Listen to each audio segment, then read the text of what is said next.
হুসাইন রাদিয়াল্লাহু তাআলা আনহুর একটা সন্তান, যার নাম হলো আলী আকবর। আলী আকবর ডাক দিয়ে কে, বাবা চিন্তা করবেন না, আমি কারবালার ময়দানে যাইতেছি, আমার অনুমতি দেন, আমি যাব কারবালার ময়দানে। ইমাম হুসাইন ডাক দিয়ে, ও ফুত, সবাই গেল, আমি তোমারে দিব না, কারণ তোমার কণ্ঠটা শুনতে আমার নানার মতো মনে হয়। তুমি যদি চলে যাও তাহলে আমি কার কণ্ঠ শুই না আমার মনের জ্বালা নিবামু, তোমারে যাইতে দিতাম না। ইমাম হুসাইনের ছেলে ইমাম আলী আকবর রাদিয়াল্লাহু তাআলা আনহু বলেন, বাবা আপনার উপরে বিপদ, হক বাতিলের লড়াই শুরু হয়েছে। এই ময়দানে যদি আমি ময়দানে না যাইয়া ঘরের ভিতরে যদি আমি বসে থাকি, তাইলে আপনার নানা জান কি খুশি হবে? কয়ে না, তাইলে আপনি আমার বিদায় দেন না কেন? দেখছেন নি আমরা গায়ের মধ্যে তীর লাগবো, ডরে ঘর থেকে বাহির হয় না, আর হককে প্রতিষ্ঠার জন্য নিশ্চিত জীবন যাবে যাই না, ও তারা ঘরে রয় না, ওই ময়দানে তলোয়ার নিয়ে হাজির হইয়া যায়। ইমাম হুসাইন ডাক দিয়া কয়, আলী আকবর, ও আলী আকবর, ঠিক আছে তুমি তলোয়ার নিয়ে যাইবা, কিন্তু তুমি বারবার যাওয়ার পথে তুমি আমার ফিরা ফিরা বাবা কইয়া ডাক দিবা, তোমার সুরটা ডাইরেক্ট শুনতে আমার নানার মতো মনে হয়। ইমাম আলী আকবর যুদ্ধের ময়দানে গেল, এরা বিয়াদবরা চতুর্দিক দিয়ে আক্রমণ করে পারে না, কিন্তু চতুর্দিক দিয়ে আক্রমণ কইরা ইমাম আলী আকবরের গলার মধ্যে তারা আঘাত করলো। কণ্ঠটা তো নবীর মতো শোনা যায়, কেমন দুশ্মনের গোষ্ঠী, এই কণ্ঠ তারা রাখবে না। কত কষ্ট দিছে নবীর পরিবার রে।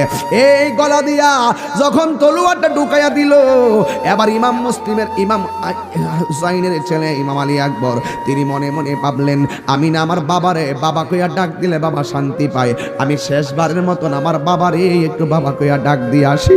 এই গলার মধ্যে ছিদ্রটা লইয়া বাড়ির মধ্যে আইসা ডাক দিয়া কয়, বাবা ও বাবা গো, আমি এসেছি। ইমাম হুসাইন ডাক দিয়া বলে, বাবা রে, তুমি দিয়ে আমার একটু আগে কত সুন্দর করে ডাইকা গেছো, এখন দিয়ে আমারে ডাক দিলে অর্ধেক ডাক বাইরে যায়, তোমার কি হইছে? বাবা গো, আমার কোনো সমস্যা হয় নাই, তবে ওরা আমার গলাটারে ছিদ্র কইরা ফেলাইছে, আমি আপনারে মন মতো ডাক দিতাম পারতেছি না। ডাক দিয়ে কয়, বাবা আপনার কাছে আমি কিচ্ছু চাই না, আজকে একটা জিনিস চাই, আমারে দিবেননি। আমি একটা জিনিস চাই, আমারে দিবেননি। কয় কি বাবা চাও? কয় বাবা আমি যুদ্ধ করতে করতে বড় ক্লান্ত হইয়া গেছি, আমার কলিজাটা শুকাইয়া গেছে, দয়া করে আমার গলার মধ্যে একটু পানি দিয়া দেন না। এই মাত্র ইমাম হুসাইন কয়, হাই রে, আমি কেমন মা বাবা হইলাম, আমার পোলা আমার কাছে পানি চায়, কিন্তু আমি পানি দিতে পারতেছি না, মস্কের ভিতরে পানি নাই, ওই ফুরাতের পানি আছে কিন্তু পানি আনার কোনো সুযোগ নাই, আমি কেমনে আমার জাদুমণিরে আমি পানি দিব? আমার বাবা, আমি কেমন বাবা হইলাম, আমার পোলা আমার কাছে পানি চাই। এই পৃথিবীর মধ্যে দুইটা জিনিসের বাধা দিতে নাই, একটা হলো তোমার বাবা, একটা হলো রাস্তা, আর একটা হলো পানি। এই দুইটা জিনিসের বাধা দিতে নাই। আজকে আমার সামনে পানি আছে, আমার জাদুমণি পানি চাই, আমি পানি দিতে পারি না। এই প্রেমবাসী, দেবিদ্বারবাসী, চান্দিনাবাসী, তোমাদের কাছে জানতে চাই, ওই দিন যদি ইমাম হুসাইন আল্লাহকে বলতো, আল্লাহ আমার মস্কে পানি নাই, তুমি আমাকে হাউজে কাউসারের পানি দাও, আমার আল্লাহ পানি দিত কি দিত না?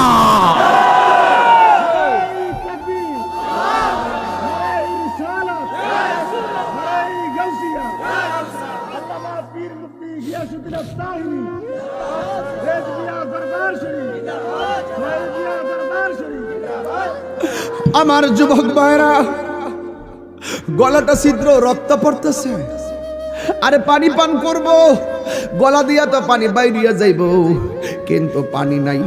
ইমাম হুসাইন বলে, বাবা ও বাবা, তুমি আমার কাছে পানি চাইছো, একটু লম্বা হয়ে শুইয়া যাও, আমি তোমারে পানি দিতেছি।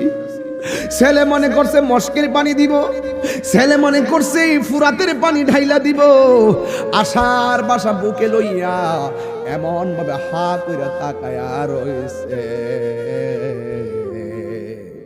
এবার ইমাম আলী আকবর বলে, আমি যখন আমার বাবার কাছে পানি চাইলাম, আমার বাবা আমার মুখের মধ্যে আমার বাবার জিহ্বাটা ঢুকাইয়া দিয়া আমার ডাক দিয়া কই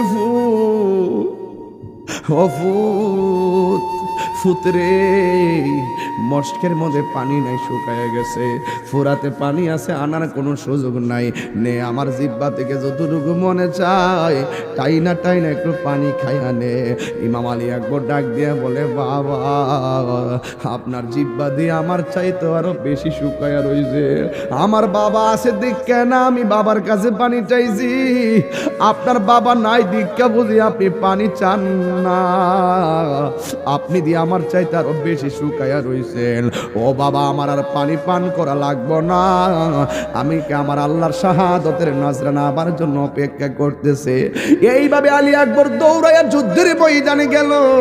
আলী আকবর দুনিয়াতে নাই, ওই দিক দিয়ে একটা লোক